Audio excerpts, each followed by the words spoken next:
Quand on est journaliste du vin, on a rarement l'occasion d'être le témoin de la grande histoire. Moi, ça m'est arrivé une fois quand j'ai eu la chance d'accompagner plusieurs fois Jean-Michel Cazes et Daniel Liot, son vinificateur chéri, et je les salue tous les deux d'ailleurs, en Hongrie, à Tokaj, pour voir la renaissance de ce grand cru à partir du début des années 90, après la chute du mur, et la renaissance de leur domaine de Disneke.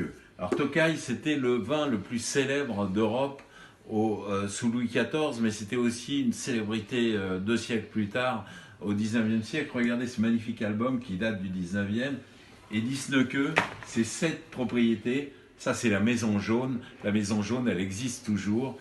Et le vignoble derrière de Disneke, sur ces magnifiques coteaux, eh bien, je l'ai vu renaître, comme j'ai vu renaître tout ce pays. Alors, on va le goûter 93. Voilà, c'est le premier millésime qu'ont réalisé les équipes d'AXA Millésime, qui sont toujours propriétaires du cru. Elles ont fait un boulot incroyable dans des conditions véritablement impensables à l'époque. C'est un 5 Puttonios. Vous savez qu'à Tokaj, on mesure la richesse en sucre au nombre de hottes de raisins botrytisés. Les hottes, on les appelle les Puttonios, donc 5 c'est le maximum. 93, c'était un millésime merveilleux. Il a toujours une couleur merveilleuse. Ce brun ocre émordoré. Et cette richesse du botrytis, le grand botrytis, on le retrouve partout, que ce soit à Sauternes ou à Tokaj.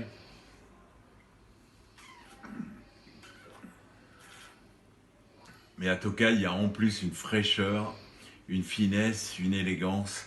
C'est vraiment ce côté peut-être moins opulent qu'un grand Sauterne, mais avec une dimension finalement plus sapide. On a envie on a presque envie de finir la bouteille très vite. C'est quand même un rythme très dur, une bouteille par jour, quand on n'est que deux. À demain.